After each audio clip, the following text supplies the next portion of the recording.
Wie werde ich Door-to-Door-Vertriebler? Genau darüber wird uns Dennis gleich alles erzählen. Ganz wichtig, der war auch schon mal vor einem halben Jahr bei mir zu Gast. Checkt das lange Interview gerne aus, verlinke ich euch hier entsprechend oben. Viele interessante Storys dabei rumgekommen. Und checkt auf jeden Fall auch in der Videobeschreibung den Twitch-Kanal von Dennis ab. Lasst gerne ein Abo da.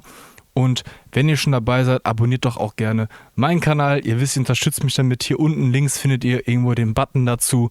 Lasst den Ganzen schon mal sehr gerne ein Like da. Und abonniert die Glocke, um keine Interviews mehr zu verpassen. Und zu guter Letzt, wenn du da draußen auch Gast werden möchtest, dann schreibe mir. Die E-Mail-Adresse findest du in der Videobeschreibung. Dann sehen wir uns gleich.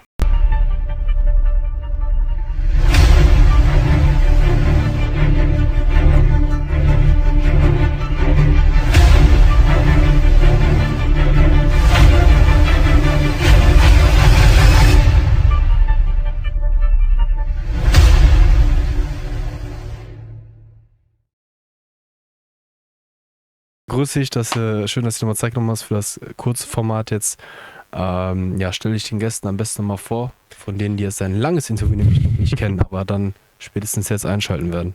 Ja, hi, ich bin Dennis, ich komme aus Duisburg, bin 30 Jahre alt, habe im Vertrieb Außendienst gearbeitet, nenne ich es mal, für Telekommunikationsgeschäft und ja, darüber werde ich ein bisschen was sagen. Genau, jetzt nochmal in kurz und knackig, deswegen fangen wir am besten mit der ersten Frage an. Welche Voraussetzungen benötigt man denn da mitwirken zu können in den Beruf? Also für Vertrieb für Vertrieb im Außendienst, jetzt für Telekommunikationsgeschäft braucht man eigentlich keine wirklichen Voraussetzungen. Es ist natürlich vom Vorteil, wenn man Deutsch kann. Wenn man sich, wenn man vorhat, also wenn man sich mit den Produkten, die man vermarkten möchte, halt natürlich beschäftigt. Man muss ein bisschen darüber wissen, also es geht nicht nur um Telekommunikationsgeschäft, sondern halt generell. Klar, bei Telekommunikation muss man sich halt ein bisschen damit befassen, halt, ne? Telefon, Internet, Geschwindigkeiten, bla bla bla.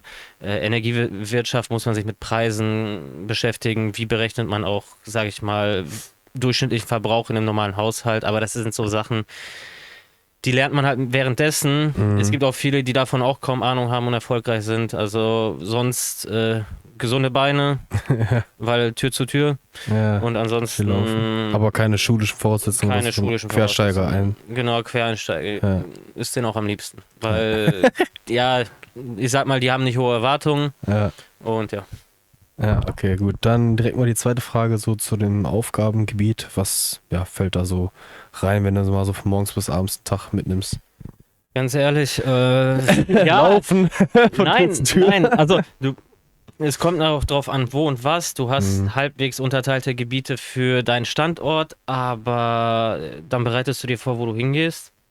Dann gehst du da hin und dann versuchst du irgendwie Abschlüsse zu machen. Ja. So, und das ist eigentlich die Aufgabe so. Und dazwischen ist halt nichts. Du musst nichts protokollieren oder sowas. Du hast ein paar Learnings, die du machen musst, aber ansonsten kommt alles einfach nur auf deine Strategie an der Haustür an, sag ich mal. Ja, der Verkauf halt. Genau, und vorher, du kannst auch unvorbereitet einfach sagen, ja, ich laufe jetzt aus dem Büro und fange hier an. Das interessiert keinen so. Du musst das halt nur wissen, wie du dich für dich am besten vorbereitest. Gut, ja, dann kommen wir mal zum Thema Verdienst. Von bis, was ist da so alles möglich? Grundgehalt und also was? Ja, also Grundgehalt, ich sag mal so, es gibt theoretisch die Möglichkeit, direkt selbstständig zu sein. Das machen viele. Ansonsten, wenn man angestellt ist, man hat in so gesehenem Maßen hat man kein richtiges Grundgehalt. Man hat einen Mindestlohn, den man immer bekommt. Ich weiß nicht, wie viel das jetzt ist. 1400, 1500, 1300, irgendwo da. Ansonsten geht man erstmal mit seinen Abschlüssen so weit, dass man diese 1400 erstmal verdient hat und dann darüber hinaus kommt dann noch drauf dann halt. Und ich habe Leute gesehen, die haben halt 4 Monate lang 1500 nur verdient, 1600. Es gibt auch Leute, die ich gesehen habe, die haben halt 5000 verdient, ne? Ja. Von Tür zu Tür, ohne Manager zu sein oder sonstiges. Gibt noch viele Hierarchien da, aber es kommt natürlich darauf an, wo man das macht. Ja. Also auf jeden Fall Leistungsprinzip quasi. Genau. Arbeitszeiten, wie waren die dann so bei dir? 10 Uhr fängt man an, also zumindest bei mir, 10 Uhr. Man hat sich getroffen im Büro, man hat mit den Leuten gequatscht, man hat über den letzten Tag geredet, man hat ein bisschen, ich sag mal, trainiert, wenn man es brauchte. Also man hat versucht, dann mit den Leuten zusammen in einer Gruppe so ein bisschen seine Pitch, nennt man das halt, ne, zu machen.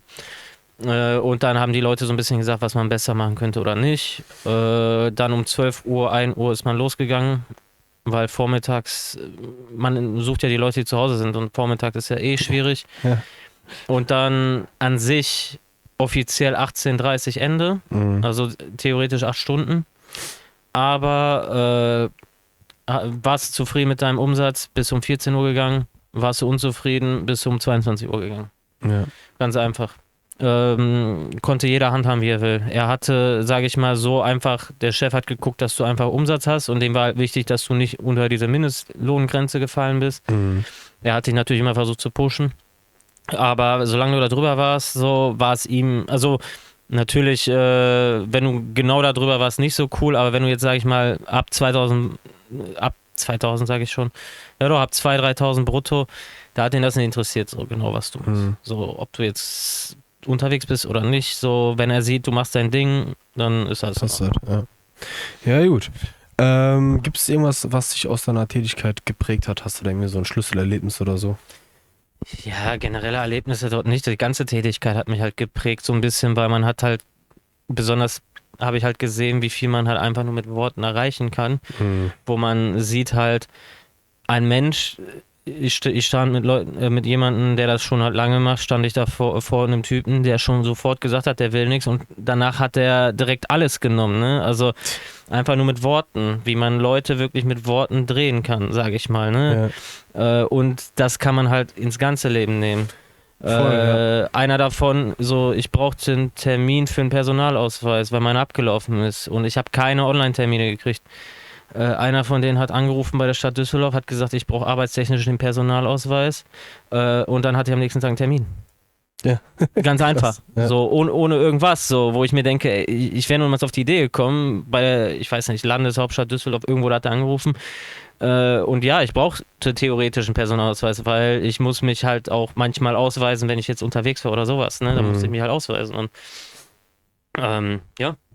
Also Heftig. einfach gelernt halt, ein bisschen, was man mit Worten machen kann, ein bisschen Selbstbewusstsein getankt, sage ich mal, weil man gemerkt hat, ey, ja, wenn einer Nein sagt, dann scheiß drauf, so, ne? Ja. So dieses Nicht-Trauen hat man halt ein bisschen verloren, irgendwas zu machen, zu sagen, sonst irgendwas.